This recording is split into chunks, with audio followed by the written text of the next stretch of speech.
Hello, everyone, and welcome to our webinar series on financial inclusion, resilience, and well-being in the climate of uncertainty.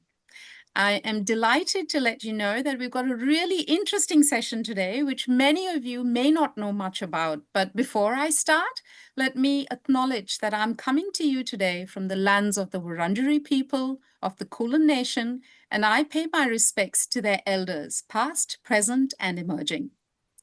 So our panelist today, who will shortly be introduced to you by my wonderful director, Anna, is based in outback Australia in the Northern Territory, an area that not too many people know about.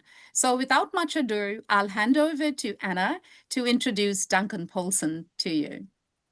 Thanks so much, Vinita. And yeah, like Vinita said, we're really looking forward to this session in talking about a unique area in Australia. So Duncan is the Regional Commissioner for ASIC in the Northern Territory. And for those global listeners who may not be as familiar with Australia, we will explain a little bit more about, or Duncan will explain a little bit more about the area. But Duncan, I might hand over to you to introduce yourself in more detail, and rather than me reading out, your vast bio. Thank you, Anna, and thank you, Vinita. Look, I'm delighted to be joining you today for this conversation. I'm sitting on Larrakia country up here in Darwin, in the far north of Australia. I also pay my respects to traditional owners and emerging leaders in this beautiful country where I live and work and raise my family. Yeah, look, my title sounds quite grand, doesn't it? NT Regional Commissioner for the Australian Securities and Investments Commission. It's never really sat very well with me. For the last sort of few years, I've been a single person government agency up here in the far north of Australia. So one person with a laptop in a shared office. Titles don't really mean very much. But I've been in this job for 20 years, and it's really unusual in an age when people change jobs and change careers every few years. And it's just because I really love the work that the Australian Securities and Investments Commission does, what it does in the business space, what it does in the financial wellbeing space, and what it does in terms of regulating the financial services sort of industry. So I love sort of, we've done some good programs up here in the Northern Territory. I must say though, I've been a small part of some really good programs that we've rolled out over, sort of 15 years now. I think I first met you, Vinita, 15 years ago when you were working on a PhD on financial wellbeing and for First Nations people in Australia, and that was amazing research you were doing, and we then subsequently brought people together for some roundtable sort of discussions, and that's probably my main message today. I'm going to talk about working together with others like academics, financial counsellors, community legal services, community organisations that have impact in their communities. It's been an amazing sort of ride, working in a small way with others. Even last year we held a forum that we called, we were gifted a Yolngu name from Northeast Arnhem Lands. So beautiful Jama Rumbangi from an elderly, a traditional owner from Northeast Arnhem Land. Her name was Miniature Marawili. And she gave us this beautiful term, which means, Jama Rumbangi means working together. And it's just stayed with me, it's resonated with me, and that's what I like to do. So really good to be together with you today and for this conversation. Great, thanks so much, Duncan. And I'm going to share my screen. So we've got a prompt for looking at the area of the Northern Territory that we mentioned. For those of people who aren't familiar with the landscape, it'd be great if you could kind of talk us through how the Northern Territory is different to the rest of Australia, both, I guess, in general, but also when it comes to financial resilience.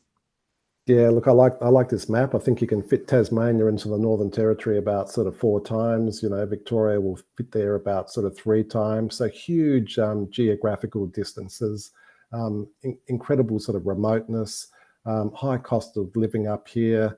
A lot of geographical isolation, very limited access to mainstream financial services, and the closure of regional banks. Most of the population is in coastal areas up here in Darwin. but it also follows the Stuart Highway right down the centre of Australia, right down to Adelaide, and there's some sort of geographical centres there like Katherine, Tennant Creek, Alice Springs, that are, but even those places are small. Alice Springs, I think, has 30,000 people, and Katherine has about 10,000. Tennant Creek has about 8,000. The whole population of the Northern Territory is only about 250,000, and about a third. But what's interesting and different about the Northern Territory is 1/3 of our population identifies themselves as Aboriginal or Torres Strait Islander heritage, and a lot of that population lives in really remote communities. So I've sort of named 5 main sort of urban communities. But then there's about 70 Aboriginal communities and across the Northern Territory as well. So very, very little access to mainstream financial services or even government services like the agency that I work for. And as a result, there's huge vulnerabilities in terms of financial well-being and financial inclusion, and vulnerabilities to things like scams. And there's always been scams in the Northern Territory and urban centres and remote centres, but the scams we're seeing today are different from the scams that we saw yesterday, and they'll be even different tomorrow. Again, they're getting more and more sophisticated. In the last month, there's been media attention about sort of the scam spreading like a wildfire across the Northern Territory in terms of scambling, online, unregistered, unregulated, illegal gambling sort of websites and apps that are taking off across the Northern Territory and really impacting on vulnerable sort of consumers, particularly consumers living in these remote communities as well, who see this as an opportunity for to win money and to make money and to share money with their families, but then it's not realising that it's a scam.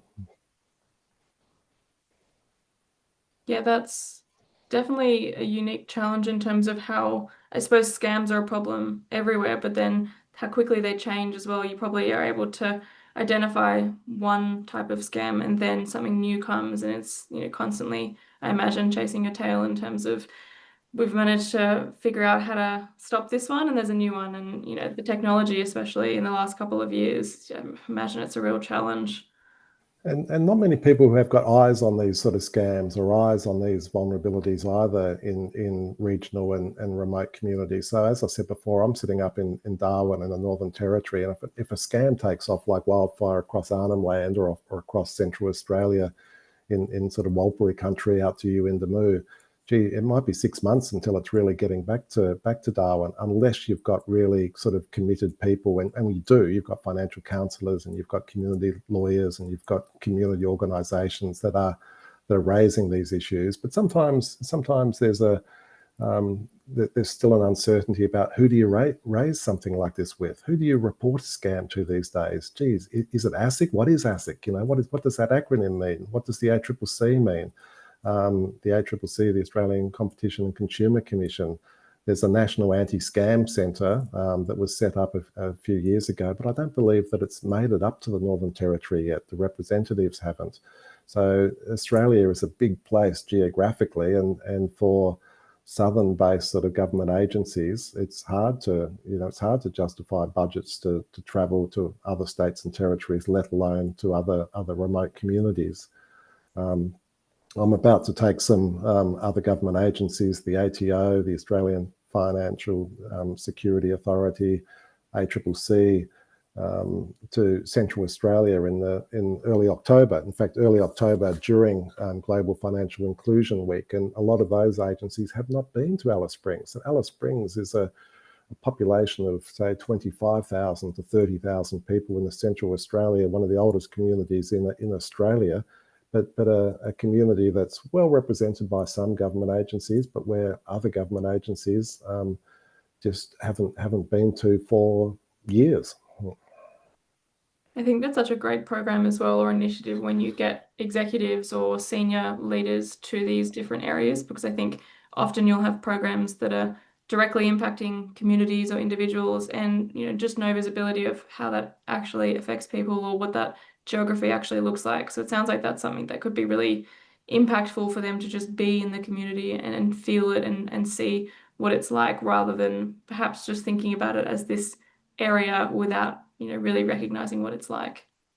Yeah, and look, about 10 years ago, I think ASIC teamed up with financial counsellors in Alice Springs, and we took the representatives of the senior representatives, including some CEOs of superannuation firms, and they were the financial counsellors arranged to take them out to some of the remote communities, and that was life-changing for some of the superannuation firms who at that stage didn't even have reconciliation action plans, and remote Australia and First Nations Australia wasn't really on their radar. Remote consumers and even consumers in urban places like Darwin are still struggling to connect with their super funds, and in urban settings, let alone in remote settings. So this has been really eye-opening, I think, for some of those financial services agencies. And then since that trip, another organisation who I think you've also had a conversation with and interviewed, and that the First Nations Foundation, they've continued to take super funds and other agencies out to remote communities for their big super day outs or their money wellness weeks that they're now sort of calling them as well. So great things have flowed on from other earlier initiatives as well, and that's all part of sort of working together. Yeah, absolutely. And helping connect people with lost super, as you mentioned, helping to support intergenerational wealth building. I think a lot of these great initiatives do come from decision makers actually meeting people and seeing things firsthand, rather than kind of being able to just make decisions without really seeing it. I've got some sort of words there on the slide about First Nations Australians, but as I said before, I live and work in Darwin, and there's been some amazing sort of financial capability, well-being, and resilience initiatives in these urban settings and for mainstream populations and cohorts of the mainstream population. I think they're mentioned on the next slide, Anna. Yeah, it would be great to hear a little bit more about kind of specific financial literacy and resilience programs that ASIC has run over the years. Yeah, and look, they've run some of these nationally, like the Money Smart teaching program in school. That was a Julia Gillard initiative when she was the Prime Minister of our country. That was called Helping Our Kids Understand Finances in Schools, and then that evolved into a Money Smart teaching program. We've taken that with accredited sort of ACARA accredited sort of resources into schools, into preschools and primary schools, into high schools, and even into TAFE colleges and universities.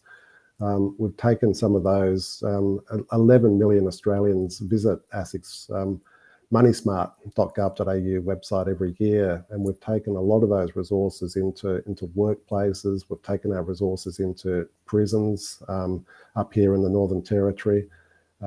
As well as doing the remote work to communities, and something I've been really excited about too is the developing new resources.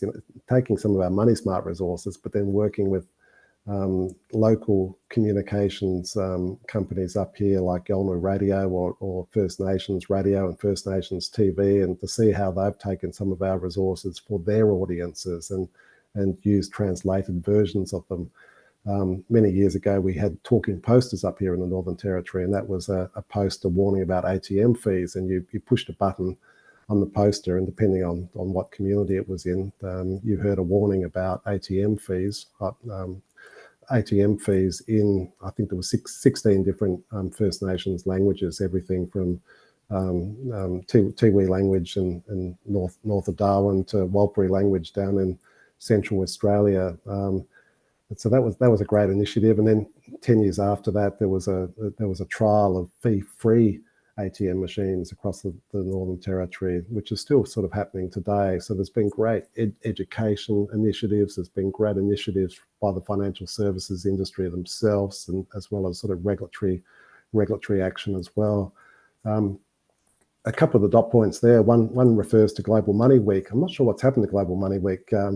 I realise that we're recording this webinar for Global Financial Inclusion Week, But there was an initiative about 10 years ago called Global Money Week. It was an international franchise that came out of the United States of America.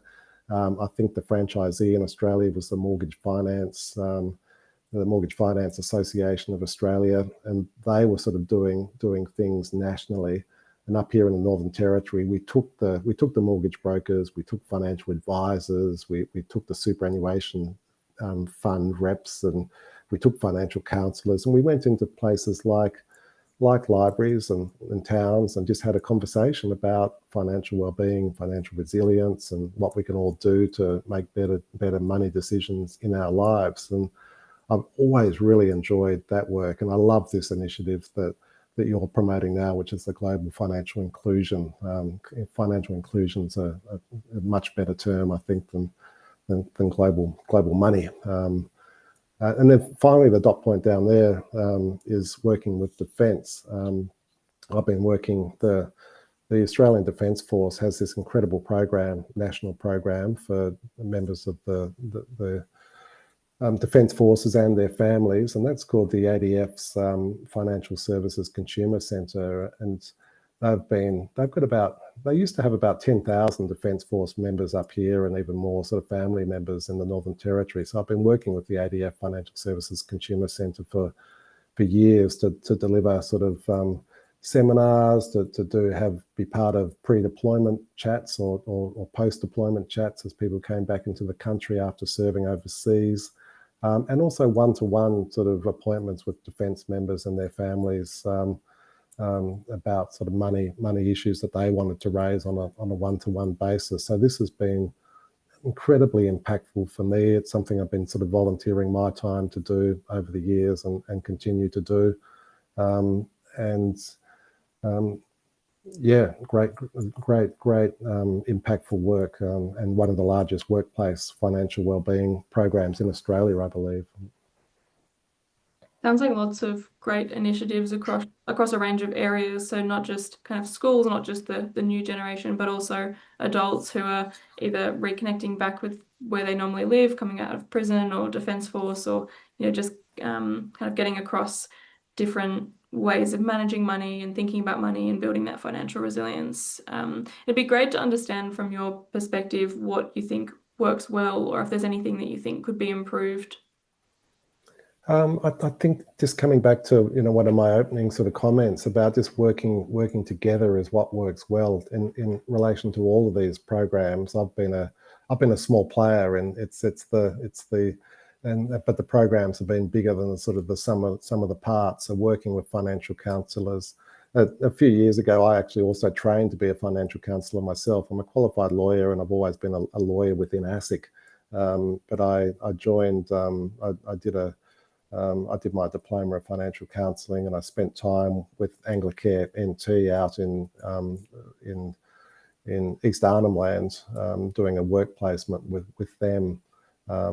I've written about that experience as well.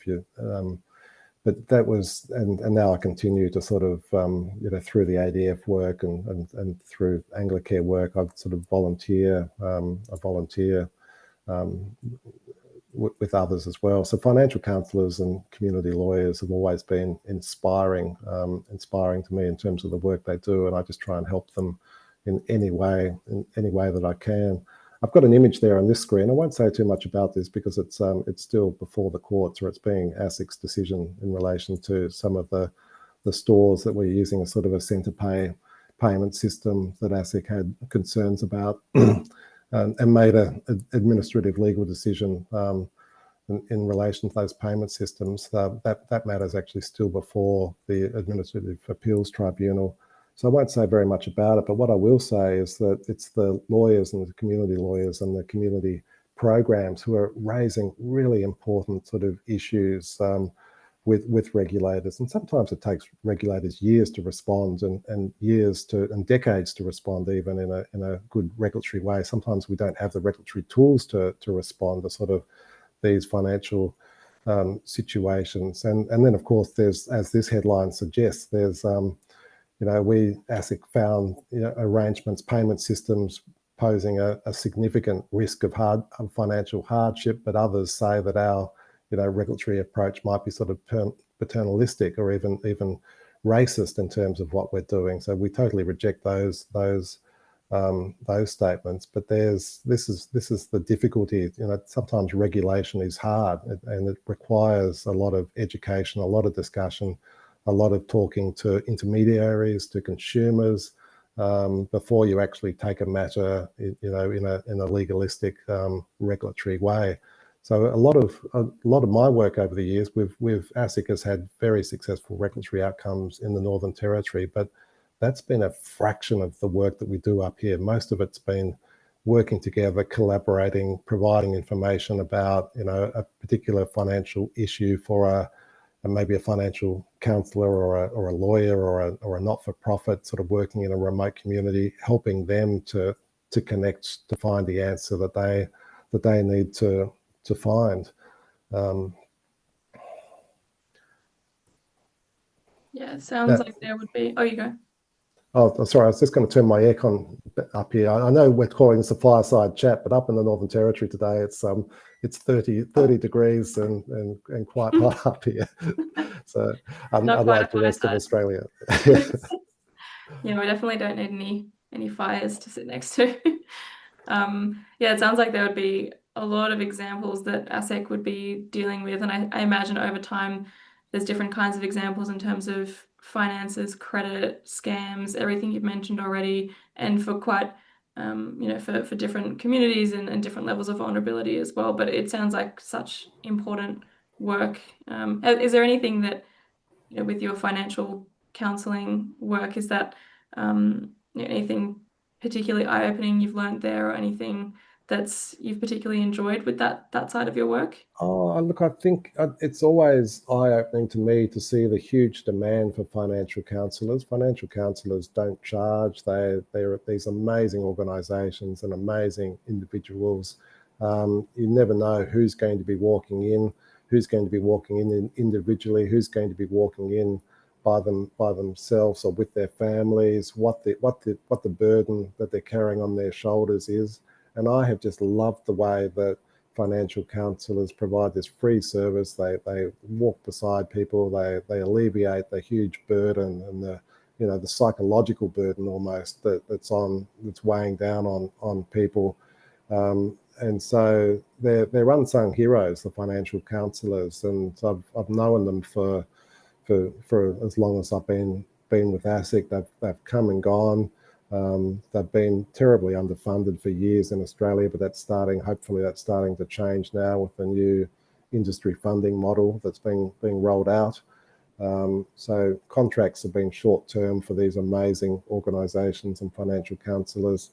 But gee, to see the impact, and I've seen it with my own eyes. I've helped people in a small way, but to see the impact that these financial counsellors do every day, and just the people who are working in this space, their values, their commitment, their sort of love for what they're doing, and the need and the help that they provide is incredible in Australia. That's happening across Australia, and probably. But I see it up close in the Northern Territory.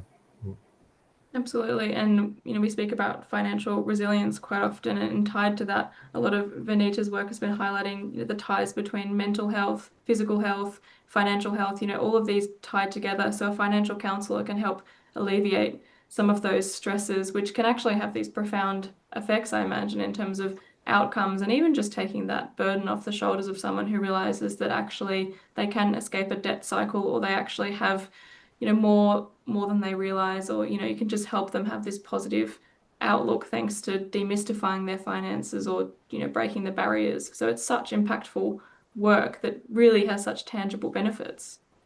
And in the last couple of years too, up here in the Northern Territory, ASIC has teamed up with Beyond Blue, and Beyond Blue has one program in particular, and that's called the New Access for Small Business program, so helping small business owners.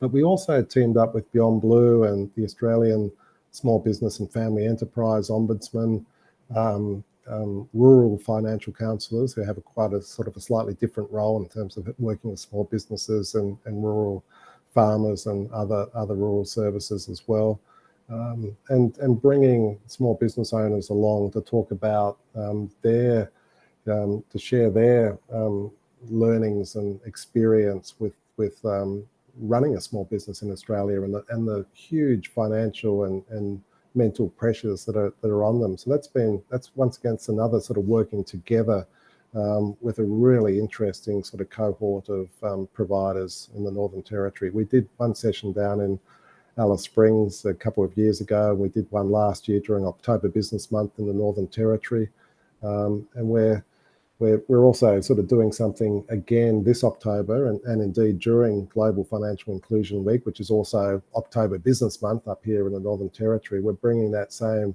sort of cohort of the Australian Small Business and Family Enterprise Ombudsman, rural financial counsellors, other regulators back together just to be all in the one room to see how we can help small business owners and other members of the community. Yeah, that's really helpful when thinking about the climate for business owners at the moment, especially, just generally across Australia. Business failings are, that's at a high rate. There's really challenging economic conditions, and then on top of that, the landscape and the environment in the Northern Territory, I imagine there's even more unique challenges and barriers to do with business successes and ability to have that be your steady form of income. So it sounds like a really good collaboration of organisations to help support quite an important cohort of people. Yeah, I'm looking forward to it. I think our next event is down in Alice Springs on the 8th of October, and that's well in the middle of Global Financial Inclusion Week. So yeah, perfect. And looking ahead for the future, what do you see as some opportunities in this space, or when we think about financial resilience and inclusion? Yeah, look, good question. I should have had a better answer for it. Here's a good photo. This is a photo of something I attended last week. An amazing sort of 3 months program. This is a program that's connecting with vulnerable populations in the Northern Territory through a sports program. So it's called Hoops for Health, and there's a lot of activity there. The idea is you bring people together through sporting activities, and then after you've had a game of basketball and done some exercises and bonded with your group, that's the opportunity to sort of sit down and have that conversation about your health and well-being and including financial health and financial well-being. That came out of that's a program that's been delivered in prisons. It's also now being delivered in the wider community. It was powerful to see it to see it last week at a graduation ceremony for the participants. People felt proud of themselves. It was the community coming together. That was sort of really good sort of wraparound sort of support services and to the group that I met. And something actually that came out of a class action settlement. It was originally that program, I think, was part of a youth justice class action where people had been mistreated in the youth justice system in the Northern Territory. So there was compensation that was paid out. And then the judge, the federal court judge, agreed that as part of the settlement and the compensation settlement, there would be a financial counselling component that would be provided for the young men and women that were receiving the compensation. And I've seen that too with class actions in terms of stolen wages and class actions in relation to institutional sort of abuse issues that have occurred up here in the Northern Territory as well. So it's coming together. What are the wraparound services that you can provide people in need? So some great initiatives there, but also I just see the opportunities as continue. We all get busy at work, and it's hard to find the time sometimes to do the outreach. Outreach is hard, time consuming. It can be costly. It can be sometimes hard to justify in terms of impact in at least in an Australian public service sort of environment too, when there's so much other work that's stacking up on your desk if you step away from your desk to do the outreach. But I think it's so incredibly sort of important, and I'd love to see up here. I think because Darwin is a fairly small population and a small town, there's more opportunities for the Australian Public Service to work together and to work with other financial services providers and other not-for-profits and to be involved in these programs. So that's where I think the opportunities are, and I just see a whole sort of evolution of we've been doing good things for a while up here in the NT, but they just keep getting better. They get better, and there's more thinking, and there's more academic lenses, you know, that have been cast over and reviewing what we've been doing.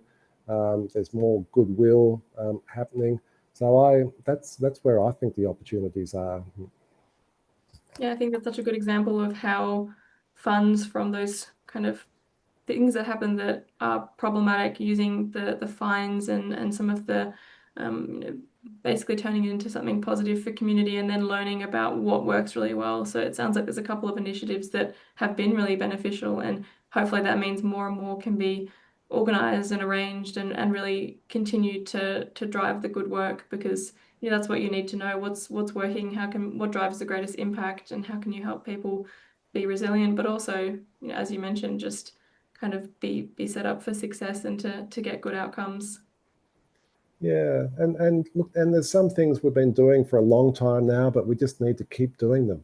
Keep working with our vulnerable sort of communities and cohorts in our communities. Keep working with senior Australians, senior Territorians. I'm worried about my elderly mum and her vulnerabilities to scams and her ability to interact with government services like ASIC or like Centrelink and other government services. These are Australian government agencies are pushing people online, and that can be incredibly efficient, but it can also be pose a lot of problems for our elderly population as too. So we just need, I feel that we need to keep doing some of the things we've been doing for a long time, but there's also really exciting new things that are happening in the financial inclusion space as well.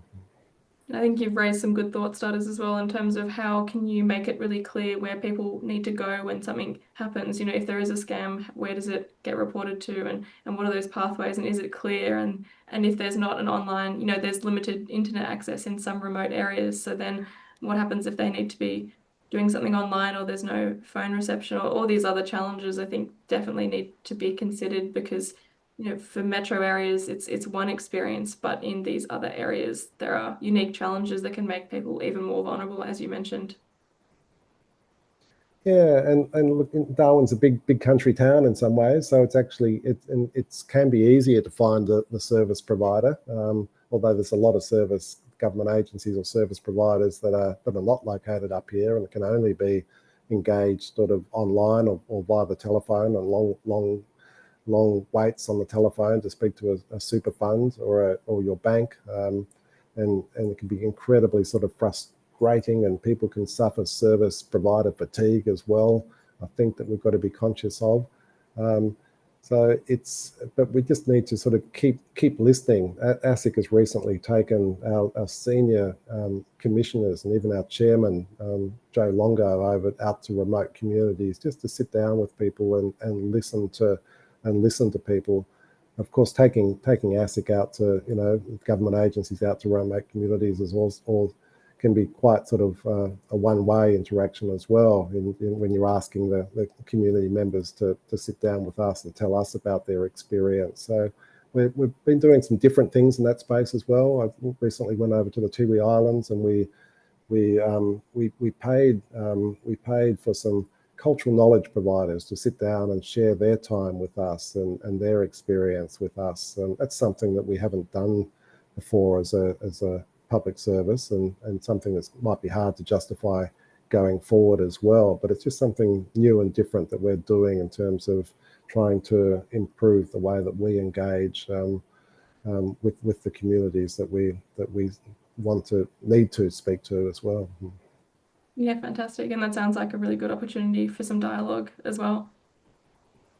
Yeah, look at incredible issues were being shared with us about access to bank accounts and superannuation and just on that trip, just how people were going in terms of their financial well-being within their families and within their communities. We heard some great stories and not so great stories, and you'll hear those stories both in the Northern Territory and across communities in Australia. We're leading up to the finals of the AFL football season in Australia, and that's a time of great joy for many Australians, but it's also a time of great pressure for many Australians too, as they make sort of poor decisions in terms of online gambling and sports gambling and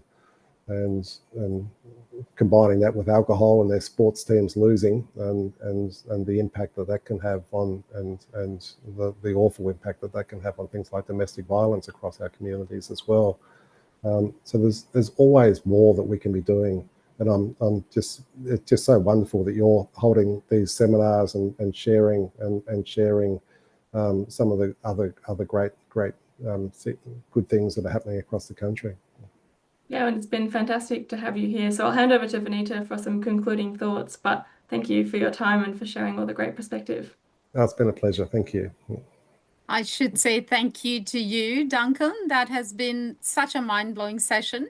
I think not just for our international audience who may not understand the details of what Outback Australia actually means. And, just those figures that you talked about, Duncan, that the whole of the Northern Territory, which can actually have so many of the states fit into it, just has 250,000 people. So it really brings it to, the attention of those who may not know much. So we're so grateful to you for sharing your knowledge. And just in terms of wrapping up, I know that we've been working in different ways together for almost 20 years, but still I learn something new every time I listen to you. So, the importance of being able to listen to the voice of the consumer is something that everyone understands, whether they're in business or government or industry. And just to hear how difficult it is to hear that voice of the consumer when you don't have a budget to travel to the remote areas, or you find it difficult to be able to actually, get through to a phone, how difficult that is to actually design products and services that meet the needs of the consumer. So that is something we always need to keep in mind. Scambling, I hadn't heard of that term. So thank you for letting us know that's the latest scam. And of course, in Melbourne, which is mad about its football, we had not even thought of how the grand final, which is something that everyone's families look forward to, actually could have such a, difficult and negative impact on others, including in remote areas, and lead to domestic violence. So thank you for pointing that out. I think that, your message, which is very strongly one of working together in partnership, I think that this is the only way to solve what we call wicked problems, which is one that no single unit or sector can solve on its own. It's the only way. And I know you undersell yourself, but you have done such a fantastic job in nurturing those partnerships over the 20 years that I've known you, Duncan. So please, accept the fact that you and ASIC and all of your partners have done a wonderful job in achieving all of those milestones that you've shared a little bit with. And I absolutely, as a closing statement, love the fact that you're pointing out the strong linkages between physical, financial, and mental health and well-being. You've talked about how, vulnerable consumers, particularly those in areas such as, in prisons, we know that very often people are in prison because of a financial debt. You've talked about the fact that in sports, which is like a physical activity, but, you can't actually afford to do that if you don't have the money.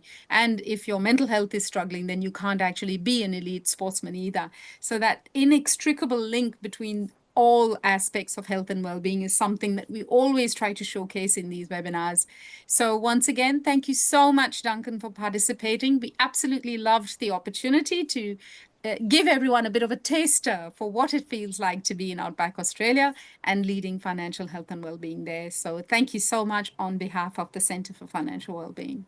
Thanks very much. Thank you. It's been a pleasure.